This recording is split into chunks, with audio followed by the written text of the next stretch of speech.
राज्य माध्यमिक व उच्च माध्यमिक शिक्षा मंडल द्वारा ली गई कक्षा 10वीं की परीक्षा का परिणाम कल शुक्रवार 2 जून को दोपहर 1 बजे जारी होगा। यह जानकारी आज बोर्ड अधिकारियों द्वारा दी गई। साथ ही बताया गया कि बोर्ड की वेबसाइट पर शुक्रवार दोपहर 1 बजे से यह नतीजा देखा जा सकेगा।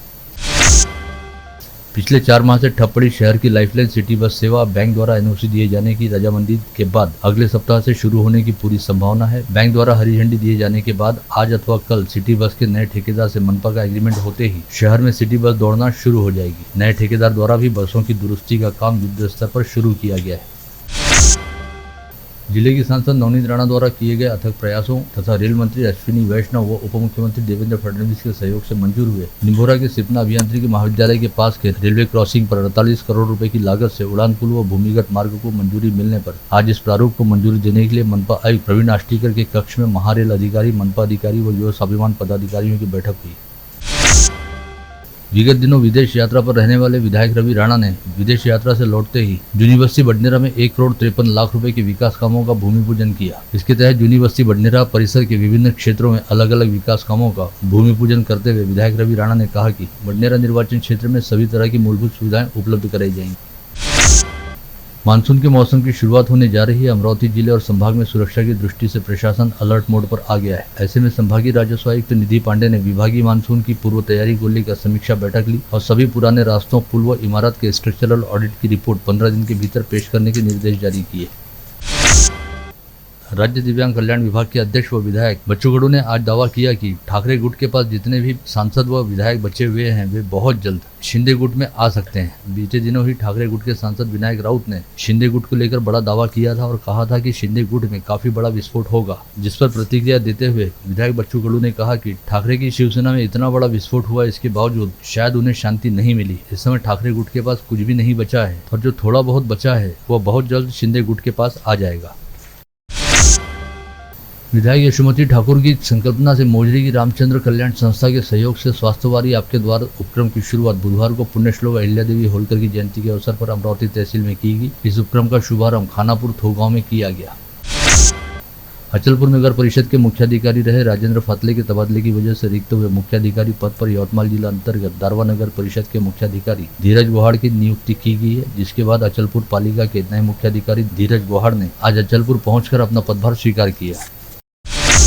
आगामी 26 जुलाई को कारगिल विजय के 24 साल पूरे हो जाएंगे। ऐसे में पूरे देश में कारगिल विजय के रजत महोत्सव की तैयारी शुरू है। वहीं कारगिल युद्ध का हिस्सा रहे सेवानिवृत्त कर्नल डॉक्टर राजेश अढाऊ के 20 वर्षीय बेटे ओम अढाऊ ने युवाओं को शांति व समरसता का संदेश देने के लिए देश भर में बाइक पर सवार होकर 6530 किलोमीटर की यात्रा पूरी। विगत 19 मई को दिल्ली से अपनी यात्रा शुरू करते हुए ओम अढाऊ ने 12 राज्यों व 1 केंद्र शासित प्रदेश से गुजरते हुए 95 शहरों को भेंट दी। पश्चात यात्रा पूरी करने के उपरांत दिल्ली लौटने पर ओम अढाऊ का राज्यसभा सांसद अनिल बोंडे सहित भारतीय सेना के कई वरिष्ठ सेवानिवृत्त अधिकारियों ने स्वागत किया।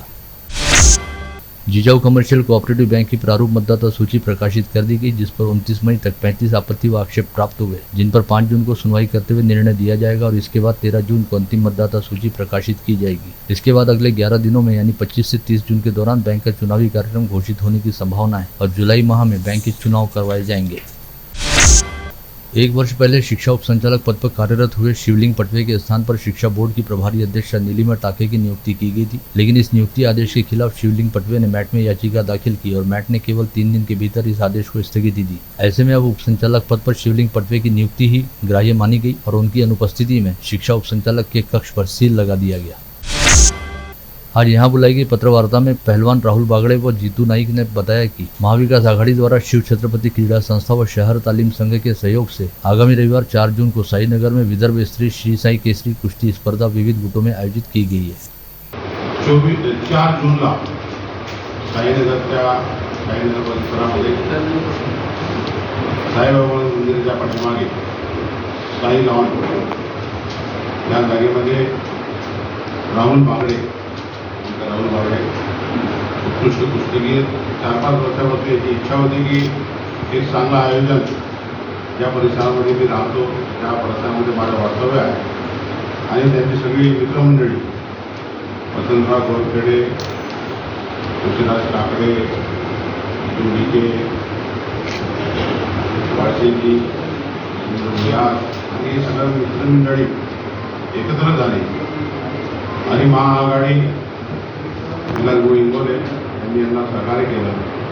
तर शिवछत्रपती क्रीडा व बौद्धिक संस्था आणि आमची संघटना म्हणजे अमरावती शहर तालीम संघ जे कुस्ती क्षेत्रासाठी काम करते त्यांनी यांना परमिशन दिली.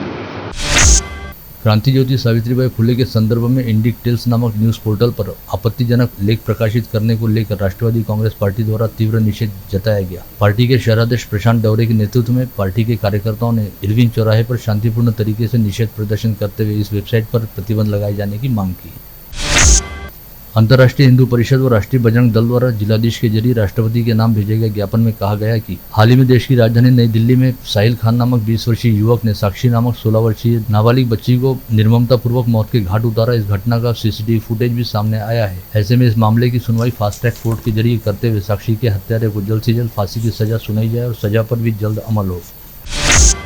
नवजागरण मनीषी व क्रांतिकारी स्मरण समिति द्वारा आज 1 जून को जिलाधीश कार्यालय पर प्रदर्शन करने के साथ ही महिलाओं के मुद्दे पर केंद्र सरकार की असंवेदनशीलता का निषेध किया गया और नृशंस हत्या का शिकार हुई साक्षी नामक 16 वर्षीय नाबालिग लड़की के साथ ही दिल्ली में प्रदर्शन कर रही महिला पहलवानों को न्याय दिए जाने की मांग की गई. किसान एकता संघ द्वारा जिलाधीश के मार्फत मुख्यमंत्री के नाम सौंपे गए ज्ञापन में कहा गया कि अमरावती जिले सहित महाराष्ट्र राज्य के विभिन्न हिस्सों में विगत दिनों हुई बेमौसम बारिश की वजह से किसानों का काफी नुकसान हुआ. इसके अलावा किसानों की कई समस्याएं भी हैं जिनकी ओर सरकार एवं प्रशासन द्वारा गंभीरतापूर्वक ध्यान दिया जाना चाहिए. भातकुली पंचायत समिति अंतर्गत पूर्णानगर ग्राम पंचायत में दिनों दिन बढ़ती विविध समस्याओं से त्रस्त ग्रामवासियों ने आज प्रभारी जिलाधीश विजय भाकरे को ज्ञापन सौंपकर गाँव में स्थायी तौर पर ग्राम विकास अधिकारी नियुक्त किए जाने की मांग की. आगामी दिनों में हज यात्रा पर जाने वाले जायरीनों का टीकाकरण शिविर वलगांव रोड स्थित अल फजर फंक्शन हॉल में आयोजित किया गया था, जिसमें जिले के 750 जायरीन शामिल हुए जिन्हें विभिन्न प्रतिबंधात्मक टीके लगाए गए. इस समय विदर्भ में तेज धूप का आलम बरकरार है. 42.7 डिग्री के अधिकतम तापमान के साथ आज अकोला सबसे गर्म रहा. वहीं अमरावती में 42.2 डिग्री तापमान दर्ज किया गया. फिलहाल नौतपा चल रहा है और 4 जून के बाद तापमान में थोड़ी राहत मिल सकती है. वहीं मानसून के 10 जून तक महाराष्ट्र में दाखिल होने की संभावना जताई गई है.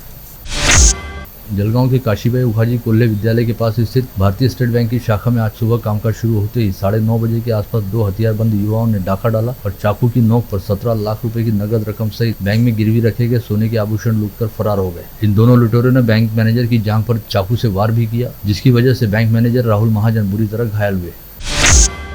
बीते 36 घंटों के दौरान विदर्भ सहित मराठवाड़ा परिसर में एक तरह से सड़क हादसों की श्रृंखला चलती रही और एक के बाद एक 6 सड़क हादसे घटित हुए, जिनमें 2 लोगों की मौत हुई. वहीं 34 लोग घायल हुए. सभी घायलों को इलाज के लिए अस्पतालों में भर्ती कराया गया. नागपुर जबलपुर हाईवे पर मरारवाड़ी गांव के निकट ट्रैवल बस के चालक को झपकी आ जाने की वजह से ट्रैवल बस सड़क किनारे पलट गई. इस हादसे में 10 यात्री घायल हुए. बुल्ढाना जिले के ढासलवाड़ी गांव में आज सुबह 11 बजे सैलानी बाबा की दरगाह की ओर जा रहे भाविक श्रद्धालुओं का वाहन अचानक ही अनियंत्रित होकर पलटी खा गया. इस हादसे में 20 लोग घायल हुए हैं.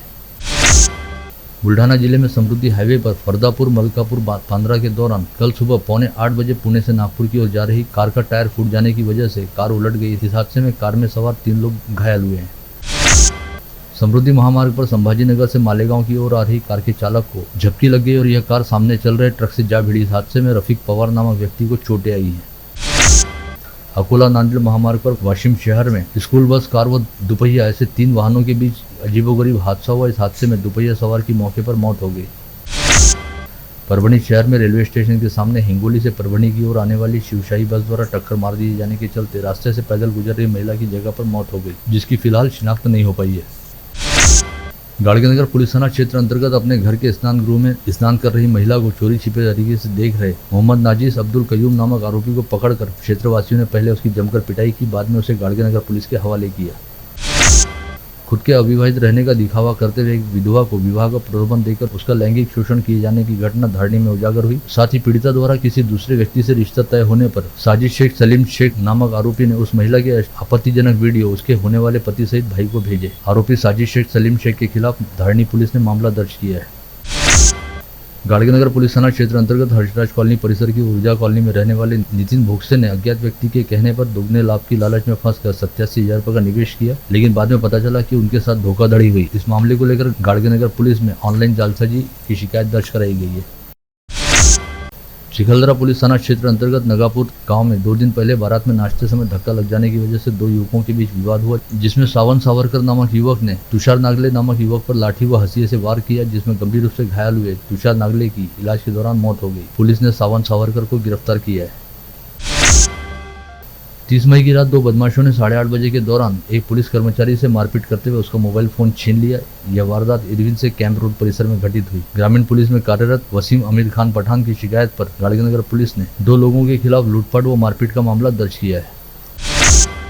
प्लास्टिक पन्नी पर पाबंदी रहने के बावजूद कई दुकानदार अवैध रूप से प्लास्टिक पन्नियों का इस्तेमाल कर रहे हैं। इस कारण मनपा प्रशासन द्वारा हर दिन अभियान चलाकर उनसे जुर्माना वसूल किया जा रहा है। इसी के तहत आज नवाथे नगर व चक्रधर नगर में अभियान चलाकर एक किराना दुकानदार से 5000 रुपये का जुर्माना वसूल किया गया।